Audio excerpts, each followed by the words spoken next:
بسم الله الرحمن الرحيم السلام عليكم fiirsadayaal meeliisi noola dareerta waybaaraadiha iyo TV ga codka Baybokol ee Baydhaba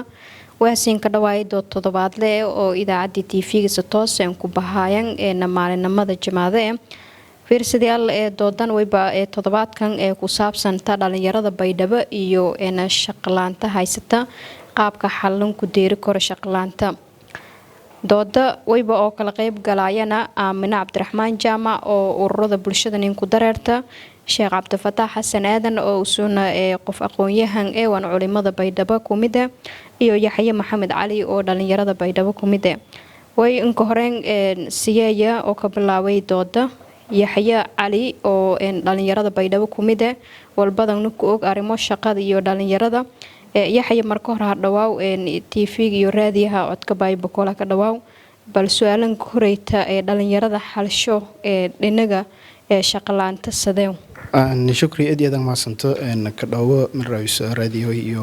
TV ga codka Baybokol horta shaqalaanta wadanka Soomaaliya marayso ida baaxduunta meel walbana ku jirta marayso Baydhabo leh qaasman wadanka dhanbo ku jirta marka waliyaabo sababi hubwal ku taabada waliba ku mid ah dagaaladii sokay wadanka uga dhigay 1990 taasoo marka burburiyay walaayo dawladda iyo lahayti warshado iyo walaalaha ka saaray ganacsigii dadka lahaayeen waliyaabo badan oo wadanka ku mid ah midiya kale oo sababtay waliba ku mid ah meel raayis wadankii oo economic jay stable ahayn oo dhaqaaligi meel raayis xadidinayn sababtoo dagaalo kale ya wadanka ku dhiyaan tan kale sababtoo waliba waa meel raayis access ki oo education kala helay wal barashada la helay oo aid limited ngay markii la kureeyo magaalooyinka weyn degmada weyn markii la kureeyo ma baadiyada iyo meelo kale oo meel raayis wal barashada saas access qofka intuu soo barada fadaw access yeedan yari tan saddexaad markii aan tan afraad markii aan ku hadala wala sabab walba ku mid ah drought wadanka ku dareer